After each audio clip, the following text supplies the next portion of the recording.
Líneas no escritas. Un placer saludarle como cada miércoles en Los Directores a través de C7 y Jalisco Radio. Muchas gracias a usted que nos acompaña para charlar acerca de los medios de comunicación y la visión que cada uno de estos tiene acerca de los temas que son noticia. Hoy me honra con su visita Gabriel Ibarra Burjac, director de Conciencia Pública. Bienvenido, muchas gracias por acompañarnos. Buenas noches, gracias José Ángel por la invitación. Con mucho gusto de estar aquí en Los Directores con este extraordinario auditorio. Pues muchas gracias por acompañarnos, Gabriel. Platicamos primero de Gabriel Ibarra. ¿Cuántos años dedicado a la labor periodística? Mira, dedicado a la labor periodística como tal, tendré 33 años. 77, inicio en Hermosillo. 77 al 78 estuve en Hermosillo, escribiendo en deportes en el Sonorense. Llego a Guadalajara en 1978. Me inicio en el periódico 8 Columnas como reportero de deportes. Y bueno, pues en Guadalajara serán entonces, 35 años.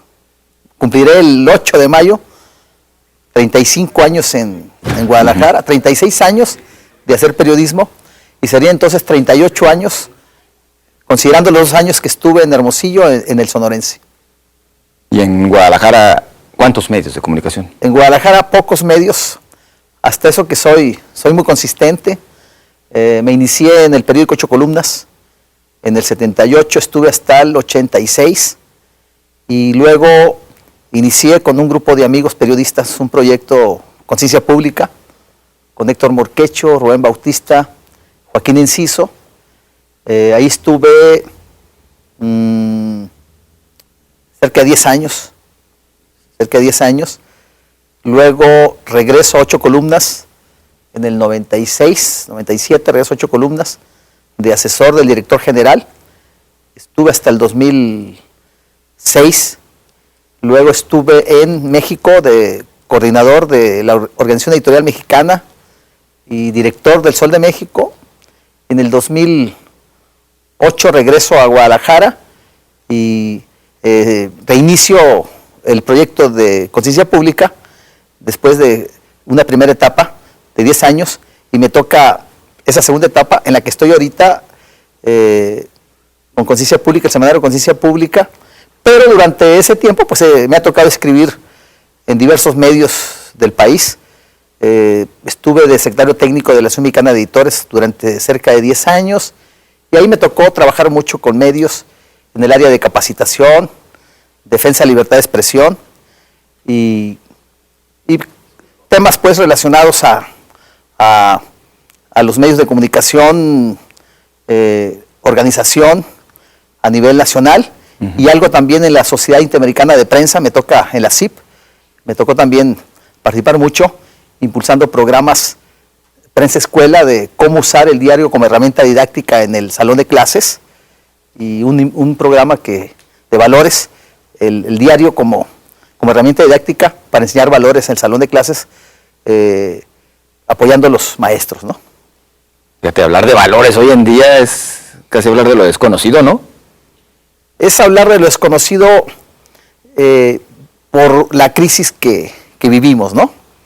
Vivimos un quiebre de era, una nueva era, nuevos paradigmas, donde el becerro de oro, yo digo, el materialismo como se ha convertido otra vez en un sueño de muchos, cuando el éxito precisamente se centra en lo material, en la riqueza, en el dinero, y se pierden pues los valores tan importantes que son los que han de alguna manera iluminado como faro para las civilizaciones. ¿Son los medios de comunicación responsables de la pérdida de valores?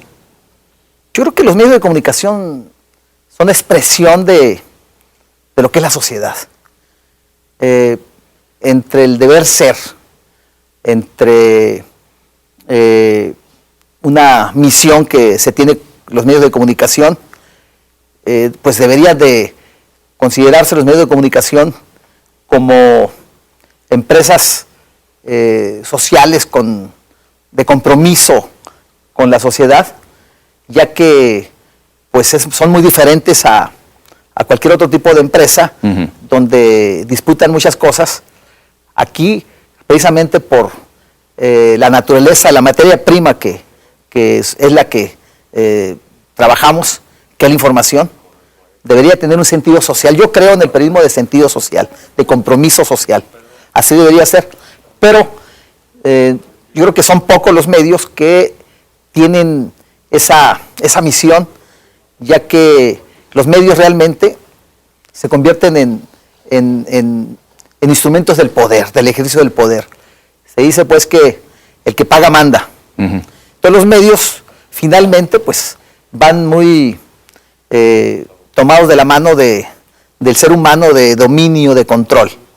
Y la información es poder.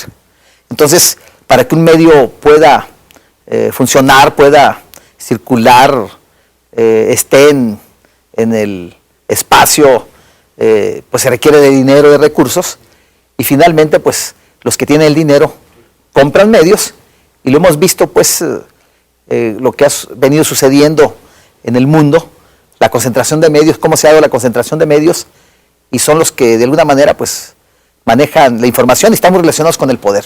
¿Son entonces los medios de comunicación aliados del poder económico, del poder político?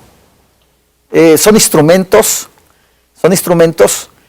en los medios pues es poder, información es poder. Entonces yo diría que son instrumentos del poder, son parte del poder, porque si vemos el poder económico, cómo se han subido sobre los medios, el caso de Carlos Slim, el caso de Televisa, el caso de Ricardo Salinas Pliego, por ejemplo, todos estos grupos tienen medios, y los medios pues son llaves para el poder, porque el medio pues es muy atractivo también para el poder político. Por ejemplo, en una campaña, tú sabes que pues una buena estrategia de mercadotecnia con recursos y con estar en los medios, pues es una gran ventaja, ¿no? Oye, Gabriel, entonces es una falacia, una utopía, aquello de que los medios están para servir a la comunidad y todo ese rollo. Es una utopía, es un ideal, por supuesto.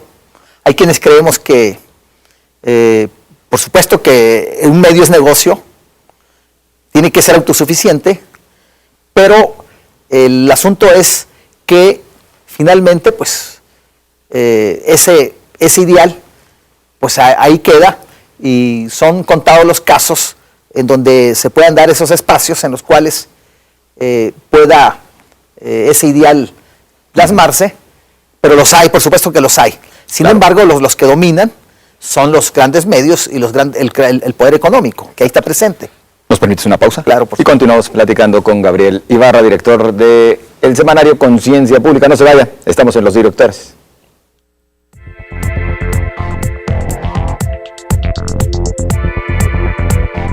Los directores.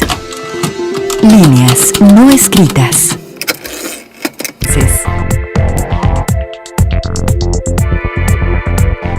Los directores. Líneas no escritas.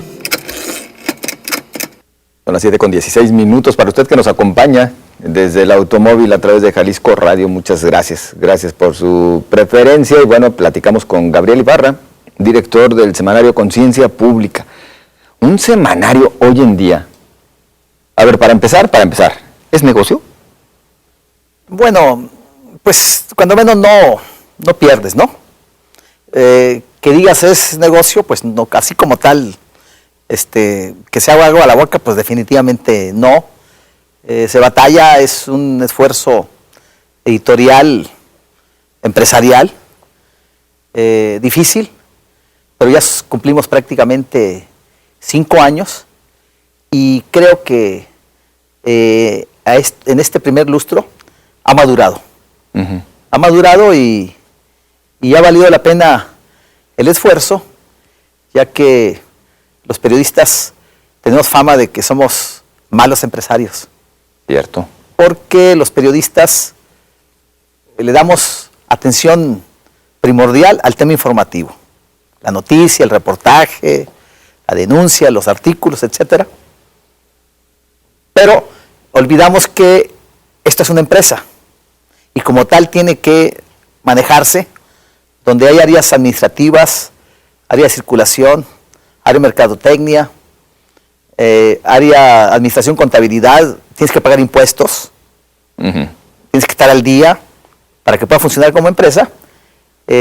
Y bueno, cuando se empieza un proyecto de periodistas, me ha tocado verlo, lo viví incluso yo, lo experimenté, mucho entusiasmo de que vas a hacer un gran producto que vas a cambiar el mundo, ¿no? Me acuerdo cuando, 1987, cuando la primera época de Conciencia, ¿no? Los idealistas, esos idealistas que tú hablabas, pues ahí se plasmó, especie de ángeles exterminadores, porque hay una época en que el periodista nos sentimos ángeles exterminadores, ¿no? Sí. Traemos una espada flamífera en la cual vamos a tumbar cabeza de los dragones, ¿no? Así es. De corruptos, de mafias, de narcos y todo lo demás. Y luego te enfrentas a la realidad. A la realidad, número uno, la sobrevivencia del medio. ¿Cómo hacer para que salga adelante? Y aquellos 5, 6, 7 idealistas, pues no hay dinero, pues se van yendo. Te vas quedando solo. Y a veces cuaja, a veces no cuaja. A veces el queso sale y a veces el queso pues se queda en cuajada, ¿no? Exacto. O en yogur. Entonces, ¿cuál es el problema? Pues el periodista no es empresario. Entonces, para que los proyectos periodísticos tengan éxito, es fundamental pues que te manejes como empresario, como es una empresa. Sí. Porque, pues, oye, si no tienes recibo, por ejemplo, de honorarios para cobrar, porque hay muchos que viven en esa situación, hacen colaboraciones, te quieren pagar o te pagan y luego no tienen recibos para cobrar. Entonces, ahí está el asunto número uno. Tiene que ser una empresa pues registrada. Exacto. Y los periodistas se nos hace muy fácil las cosas y bueno, sale 1, 2, 3, 4 números y a lo mejor el quinto ya no sale, ¿no? Híjole, dímelo a mí, ya me tocó vivir esa, ¿no? Y no lo vuelvo a hacer. Sí. Yo creo que la mayoría de los periodistas pasan por ese momento, ¿no? Del idealismo, y que de aquí voy a vivir y aparte, no hombre, voy a tener ese medio que hacía falta.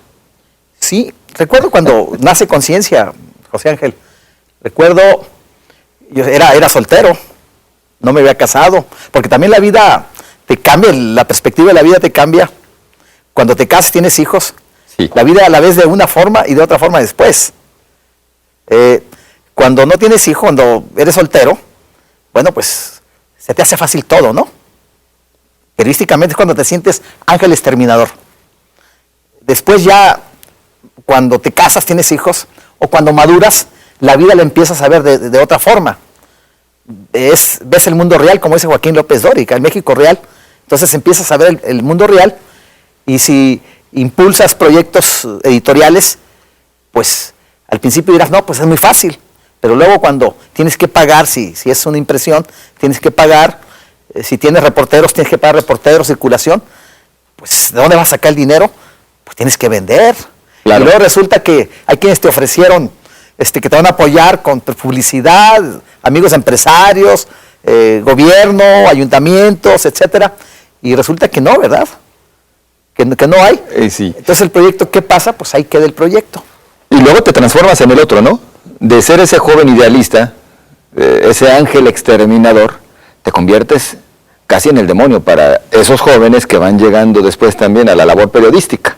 Te ven como que, oye, ya se vendió, está vendiendo, está tratando de hacer negocio del periodismo. Se transforma la cosa, ¿no? Se transforma. Y bueno, la cuestión es que muchos proyectos editoriales como de idealistas, pues definitivamente necesitan publicidad. Terminan en lo mismo. ¿Y quiénes son los que te dan publicidad? Pues te da el gobierno, ayuntamientos, y bueno, y no nada más medios como estos, ¿no? Todos. Sino también los grandes medios requieren publicidad del gobierno. Los grandes medios, para salir adelante, para sobrevivir, y más en este momento la crisis que se vive con la invasión, la irrupción de los medios digitales, del periodismo digital, que ha venido a cambiar la forma de acceso a la información de de los ciudadanos, cómo los grandes grupos de información han ido perdiendo espacio y la información pues se ha desparramado, ya no está concentrada.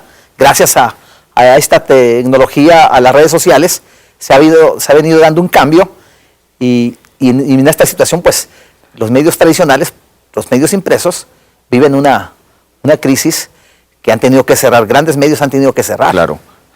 Y vaya, es que per se la publicidad gubernamental en medios de comunicación pues, no es mala y no debería satanizarse. No debería satanizarse porque además es dinero del pueblo, es dinero de todos. No debería satanizarse. El asunto es cuando te conviertes en un medio defensor a ultranza de un gobierno, ¿no? Yo creo que se puede hacer un periodismo profesional, crítico, responsable, de equilibrio, donde se vean las diversas perspectivas.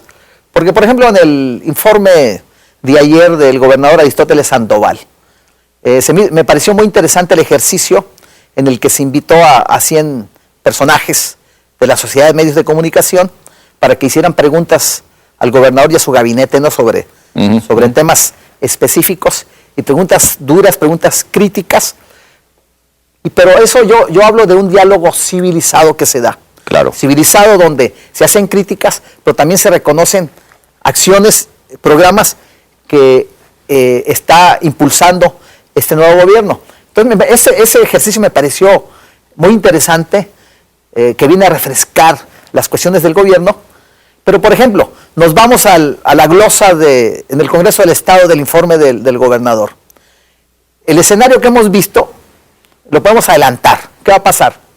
Por un lado, los del PRI van a decir que todo está muy bien. Claro. Por otro lado, los opositores, PAN y Movimiento Ciudadano, van a decir que todo está muy mal. O sea, no van a reconocer. Y la realidad es que ni todo está tan bien, ni todo está tan mal.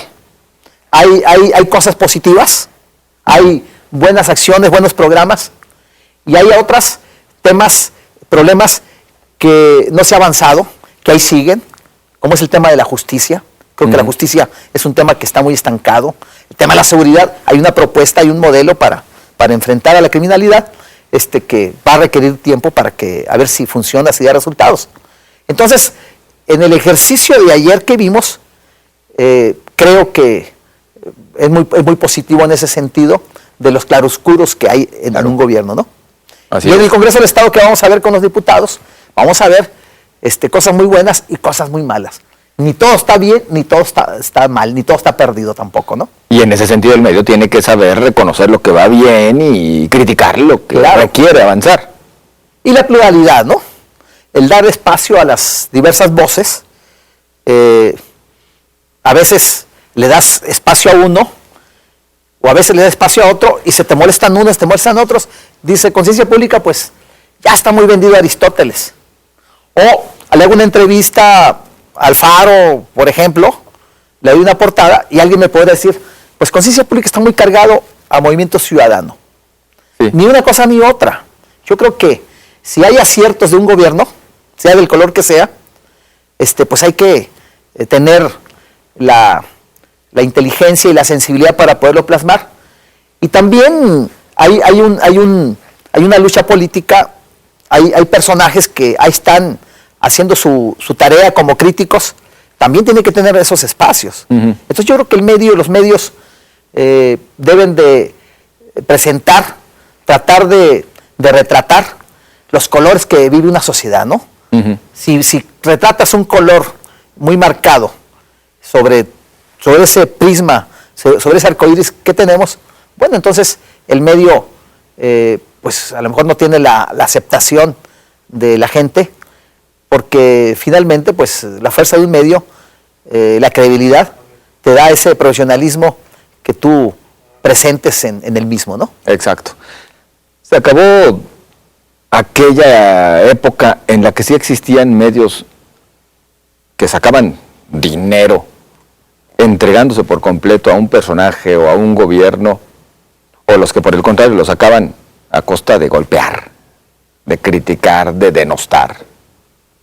Yo creo que eso no yo creo que eso todavía existe, pero yo creo que son casos contados. Yo creo que en eso se ha avanzado, los medios han sido más profesionales. Lo que sí hemos visto esfuerzos de periodistas de buscarse abrir espacios. Hemos visto que hay más hoy que antes, pero también he visto que hay más profesionalismo. Exacto. Hay más preparación y ese cambio creo que ha sido positivo. Que hemos avanzado en eso, ¿no? Y lo seguimos platicando después de esta breve pausa. No se vaya, platicamos con Gabriel Ibarra, director de Conciencia Pública.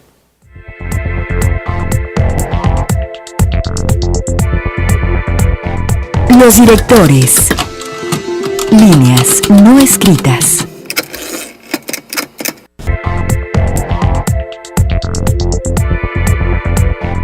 Los directores. Líneas no escritas. Las 7:32 y continuamos en Los Directores y platicamos con Gabriel Ibarra, director del semanario Conciencia Pública. El periodismo es cosa seria, me decías durante el corte, Gabriel. Es cosa seria el periodismo. El periodismo es cosa seria y hay que vivirlo para decirlo, ¿no? Cuando empiezas el periodismo hay muchos ideales. Yo recuerdo cuando me inicio, pues yo quería escribir de béisbol, porque entro al periodismo. Que además eres fanático. Soy fanático del béisbol y jugaba béisbol. Mis ídolos eran los beisbolistas de la Liga Mexicana del Pacífico. Yo soy sonorense de Hermosillo, mi color es el naranja, son los naranjeros. Naranja, ¿eh? No Movimiento Ciudadano, claro, pero son los naranjeros, el color es naranja, ¿no? Entonces me toca iniciarme en el periodismo, en el sonorense y deportes. Y las primeras órdenes que tuve fue cubrir a los naranjeros de Hermosillo, en el dugout, y luego hacer entrevistas. Me acuerdo pues que estaban los americanos que venían con Hermosillo, P-Leaguers, y tenía 17 años y entrevistarlos y ahí lograba, sin hablar nada de inglés, pues pedía que alguien me tradujera, me hacía la traducción y al día siguiente pues medias páginas o páginas completas, una fascinación para mí. Así es como me empiezo en el periodismo. Pero luego cuando llego a Guadalajara pues duro unos meses haciendo periodismo deportivo. Después me mandan a la policía a cubrir un día la policía acá. No, cambio drástico. Tengo problemas con el de guardia ahí de la judicial del estado en aquel tiempo.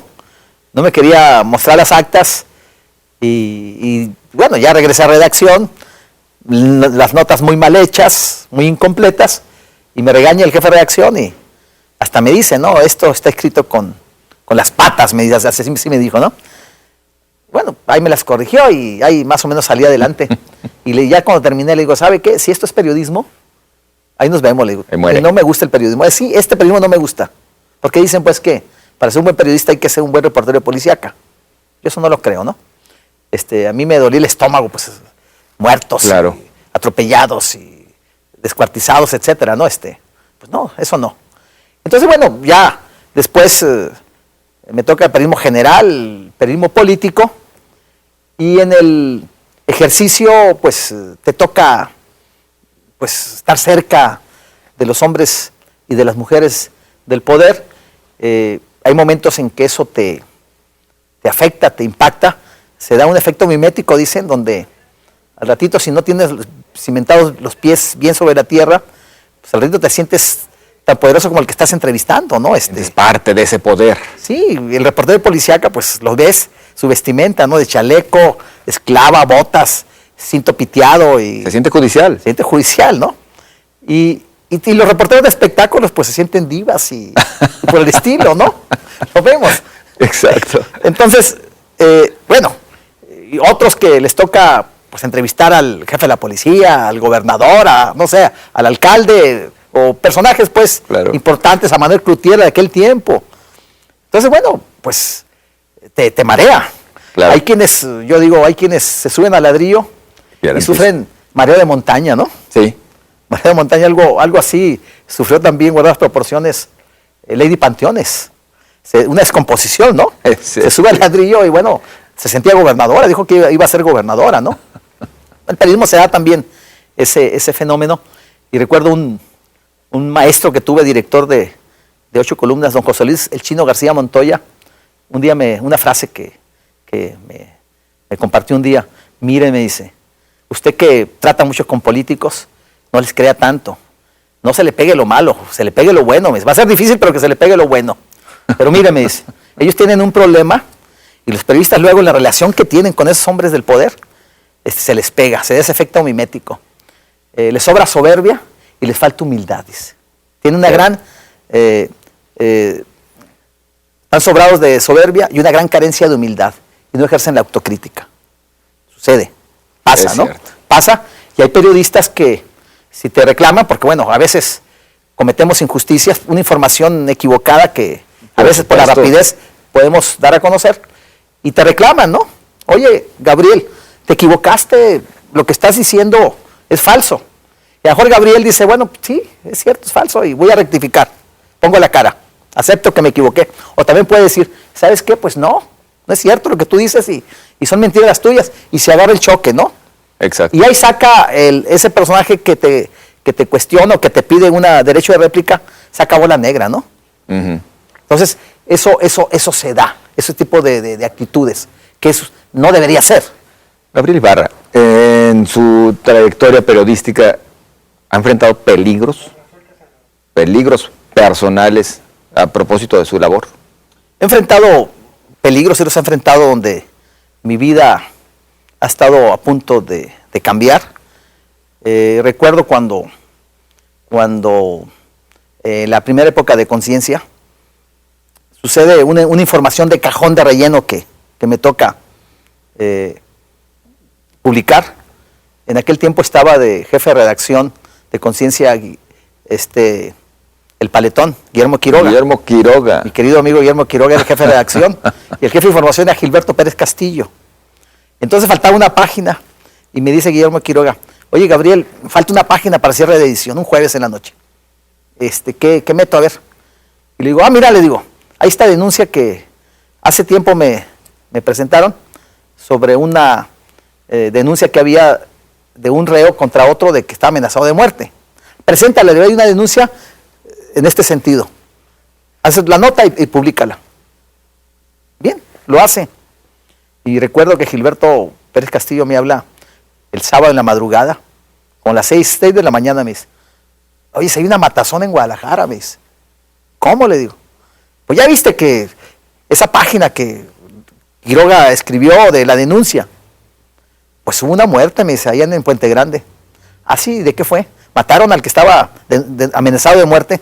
No, mataron al otro, me dice. ¿Cómo? Le digo. Ah, caray. Sí.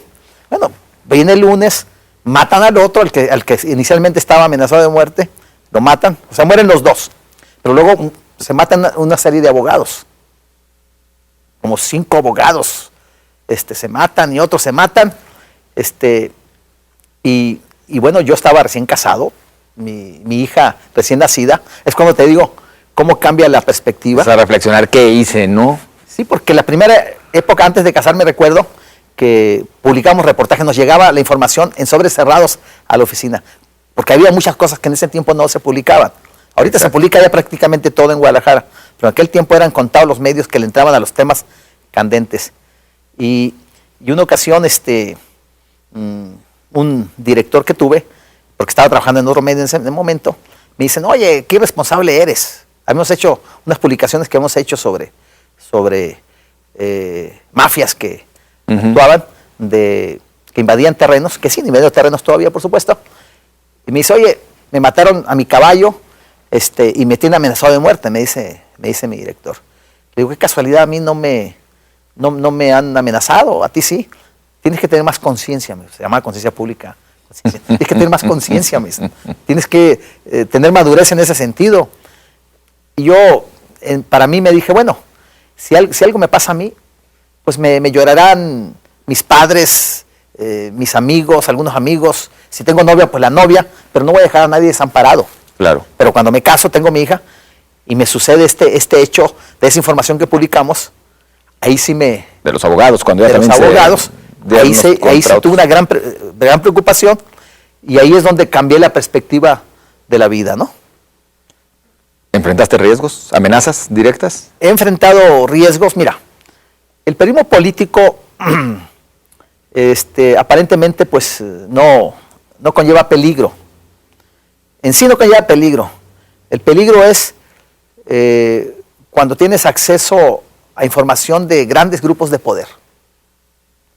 ¿Qué puede suceder? ¿Qué puede pasar? Amenazas para no publicar o simple y sencillamente algún proyecto periodístico, libros, etcétera, sobre grandes temas.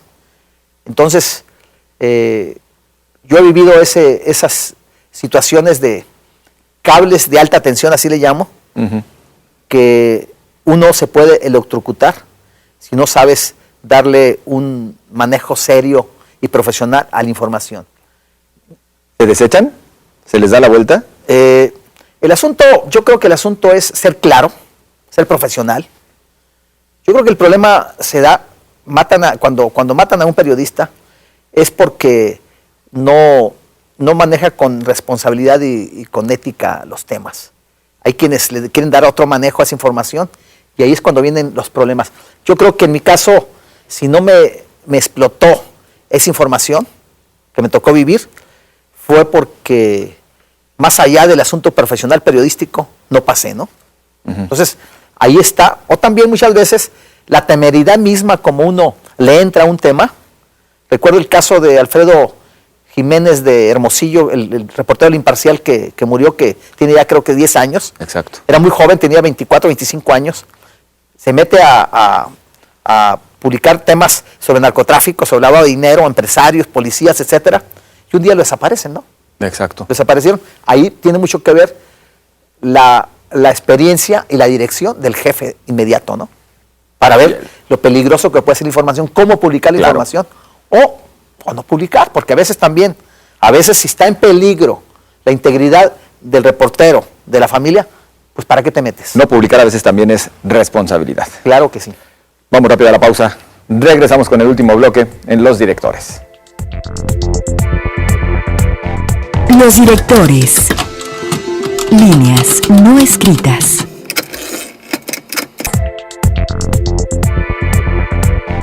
Los directores.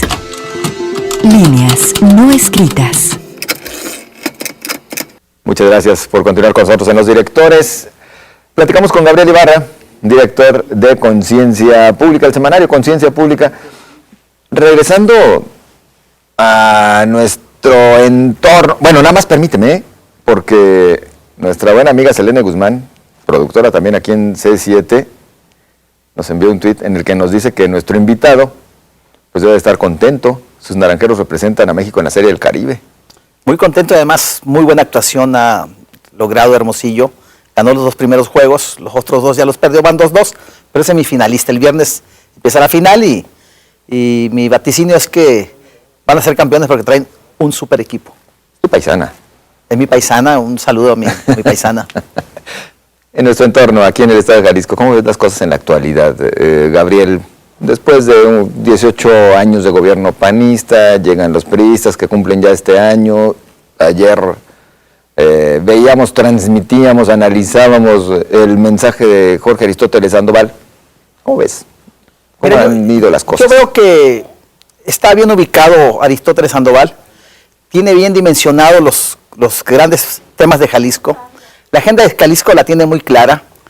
Los grandes problemas como movilidad y transporte, como abastecimiento de agua a la zona metropolitana, a la zona de los Altos, el tema de la inseguridad, el de la violencia, el tema de la pobreza, de la inversión de empleos, el tema, la agenda verde, la sustentabilidad del Estado, ambiental. Entonces veo que tiene claro cuáles son los temas y hay propuestas interesantes, ¿no? para cada una de estas. Por ejemplo, el tema de movilidad y transporte, pues la verdad es que la calidad competitiva de una ciudad te lo da la calidad de su infraestructura y en ese sentido pues el transporte es estratégico, es fundamental y sabemos que el transporte es un transporte malo, el que tenemos. Entonces creo que la nueva ley te conlleva a hacer una reingeniería del transporte, una reestructuración de fondo, pero eso requiere tiempo, requiere cuando menos 5 o 6 años, ¿no? ¿Por qué? Porque si en 30, 40 años no se hizo prácticamente nada en materia de transporte, cuando menos en 18 años no se hizo el tema de calidad, que es el metro o es el tren ligero. Las grandes ciudades tienen un metro de primer mundo, ¿no? Y en Jalisco es vergonzoso, penoso, que nada más tengamos 2 líneas y que no se haya avanzado. Cada gobierno cuando menos debió impulsar una línea. Serían 6 líneas las que tendríamos en este momento en Guadalajara, en la zona metropolitana. Y en ese sentido, pues, hay un proyecto ya autorizado en inversión que se va a realizar. Pero bueno, pero de otra perspectiva, yo creo que lo más interesante que yo subrayaría en este gobierno que encabeza Aristóteles Sandoval es la reconstrucción del tejido institucional del Estado. ¿Qué quiero decir con esto? Que el Estado está conformado por 3 poderes. En el sexenio pasado vimos la confrontación del Ejecutivo con el Legislativo y luego el Ejecutivo cómo asusaba al Judicial para confrontarse con el Legislativo. Entonces, el jefe político, el líder, debe de buscar una armonía, una articulación entre poderes.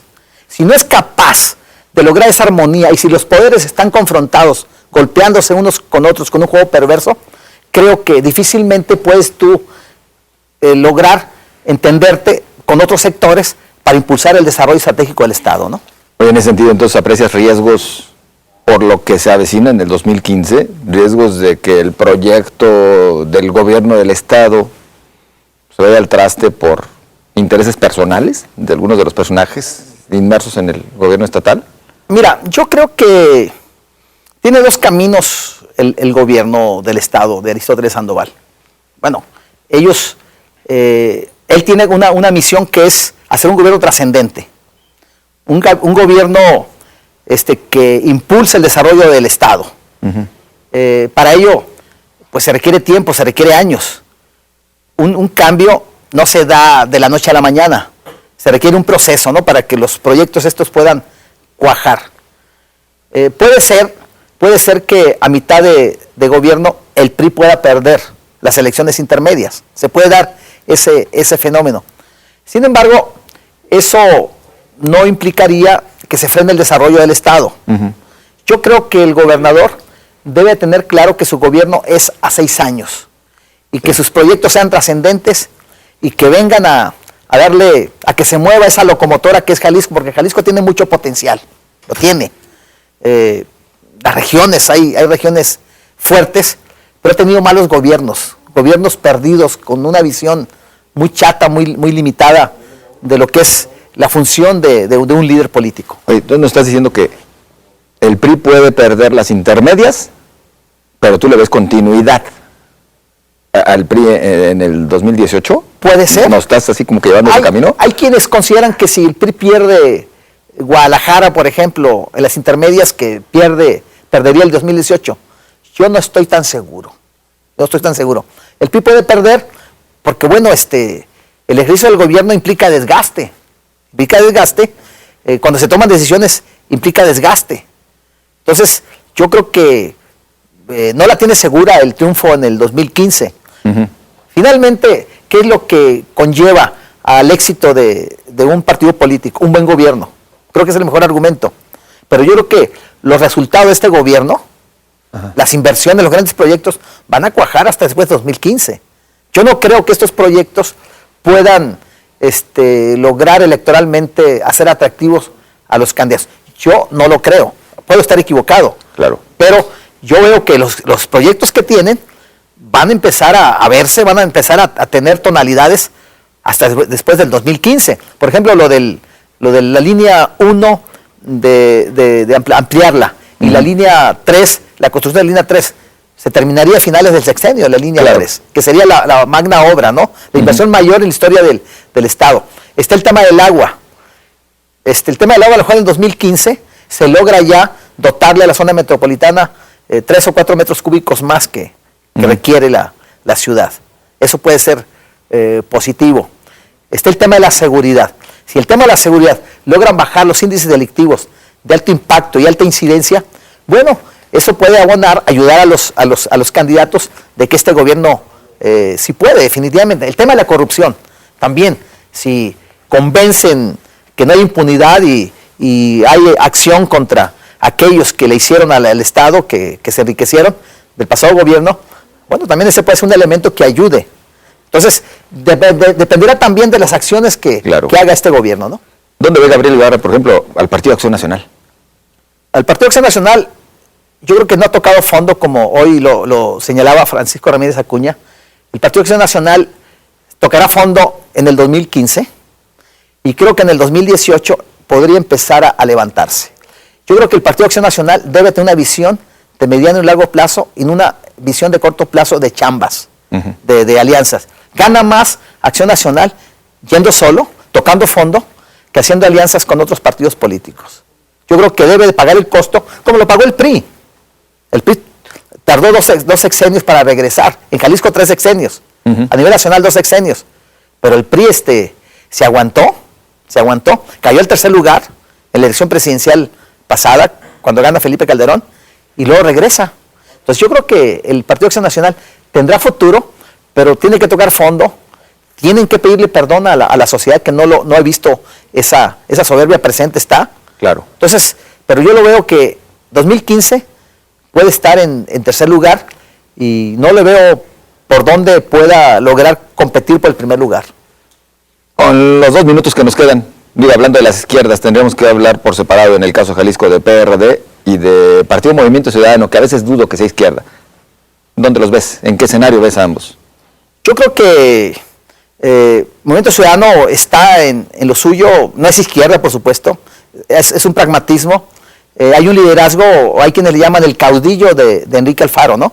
Eso es Movimiento Ciudadano, es Enrique Alfaro, no es una estructura de partido político. En ese sentido, creo que podría tener buenos resultados en la elección intermedia. No sé a mediano plazo qué pudiera suceder. Y el parte de las izquierdas del PRD, pues una posición muy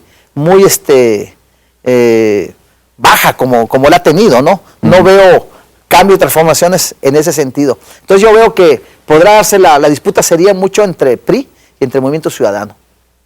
Bueno, Gabriel, pues que sea la primera de muchas visitas a los directores para que nos sigas platicando y nos sigas también ofreciendo este tipo de análisis constantes en este espacio.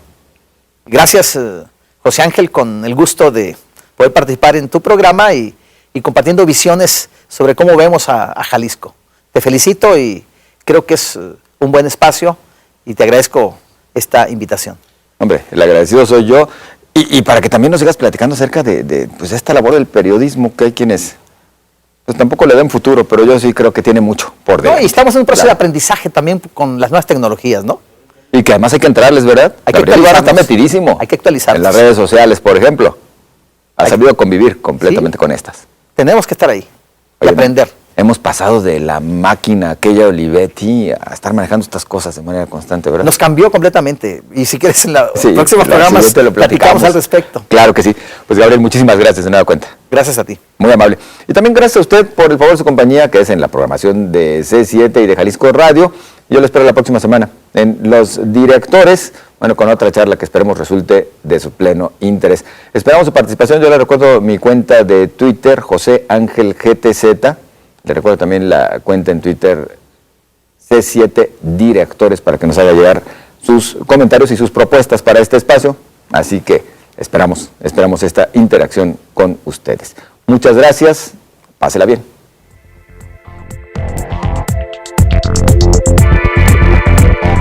Los Directores. Líneas no escritas.